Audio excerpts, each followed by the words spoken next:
ನಮಸ್ಕಾರ ವೀಕ್ಷಕರೇ, ಇವತ್ತು ಒಂದು ಅಲರ್ಟ್ ಮೆಸೇಜ್ ಬಂದಿದೆ.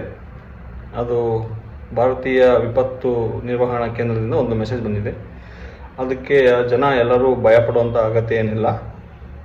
ಅದು ಯಾಕೆ ಬಂದಿದೆ, ಅದರಿಂದ ಏನು ಉಪಯೋಗ, ಅದು ಯಾಕೆ ಬಂತು, ಮುಂದೆ ಅದರಿಂದ ಏನು ನಮಗೆ ಲಾಭ ಆಗುತ್ತೆ ಅಂತ ನಾವಿವತ್ತು ನೋಡೋಣ. ದೇಶಾದ್ಯಂತ ತುರ್ತು ಎಚ್ಚರಿಕೆ ವ್ಯವಸ್ಥೆ ಪರೀಕ್ಷೆ ಮಾಡಿದ್ದಾರೆ. ಮೊಬೈಲ್ಗಳಲ್ಲಿ ಒಂದು ಮೆಸೇಜ್ ಬಂದಿದೆ. ಭಾರತ ಸರ್ಕಾರ ದೇಶಾದ್ಯಂತ ತುರ್ತು ಪರಿಸ್ಥಿತಿಗಳಲ್ಲಿ ಜನರಿಗೆ ತಕ್ಷಣ ಮಾಹಿತಿ ರೂಪಿಸುವ ಎಮರ್ಜೆನ್ಸಿ ಅಲರ್ಟ್ ಸಿಸ್ಟಮ್ ಅನ್ನು ಇತ್ತೀಚೆಗೆ ಪರೀಕ್ಷಿಸಿದೆ.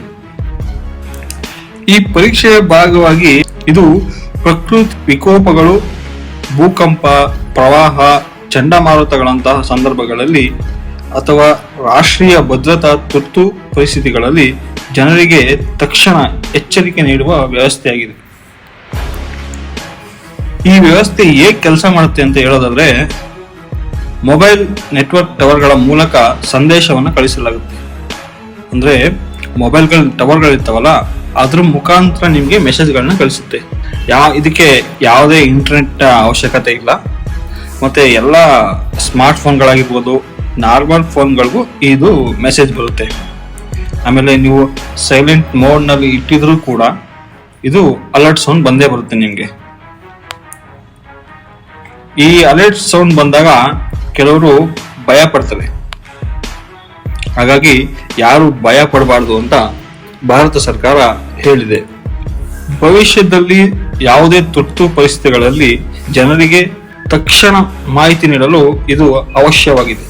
ಈ ವ್ಯವಸ್ಥೆ ಯಾಕೆ ಬೇಕು ಅಂತ ನಾವು ಕೇಳೋದಾದ್ರೆ, ಇದು ಸಮಯಕ್ಕೆ ಸರಿಯಾದ ಮಾಹಿತಿ, ಜನರ ಸುರಕ್ಷತೆ ಮತ್ತು ಪ್ರಕೃತಿ ವಿಕೋಪಗಳಲ್ಲಿ ಜೀವಹಾನಿ ಕಡಿಮೆ ಮಾಡುವುದು, ಗೊಂದಲ ತಪ್ಪಿಸುವುದು, ಇಂತಹ ಸುಮಾರು ಕಾರಣಗಳಿಗೆ ಇದು ಉಪಯೋಗ ಆಗುತ್ತೆ. ನಿಮ್ಗೆ ಇಂತಹ ಅಲರ್ಟ್ ಸಂದೇಶ ಬಂದ್ರೆ ಏನ್ ಮಾಡಬೇಕು ಅಂತ ಯೋಚನೆ ಮಾಡ್ತಿದ್ದೀರಾ? ಆತಂಕ ಪಡಬೇಡಿ. ಈ ಸಂದೇಶವನ್ನ ಫಸ್ಟ್ ಓದಿದ ನಂತರ ಅದರಿಂದ ಏನ್ ಅರ್ಥ ಆಗುತ್ತೆ ಅದನ್ನ ಬೇರೆಯವ್ರ ಹತ್ರ ಕೇಳಿ, ಹಿಂಗಾಗಿದೆ, ಹಿಂಗ್ ಬಂದಿದೆ ಅಂತ. ಆಮೇಲೆ ಇದರಿಂದ ತಪ್ಪು ಮಾಹಿತಿಗಳನ್ನ ಹಂಚಬೇಡಿ. ಒಟ್ಟಿನಲ್ಲಿ ದೇಶದ ಸುರಕ್ಷತೆಗೆ ಮತ್ತೊಂದು ಮಹತ್ವದ ಹೆಜ್ಜೆಯಾಗಿದೆ ಈ ತುರ್ತು ಎಚ್ಚರಿಕೆ ವ್ಯವಸ್ಥೆ. ಜನರು ಜಾಗರೂಕರಾಗಿದ್ದು ಸರ್ಕಾರದ ಸೂಚನೆಗಳನ್ನು ಪಾಲಿಸುವುದು ಅಗತ್ಯ. ಧನ್ಯವಾದಗಳು.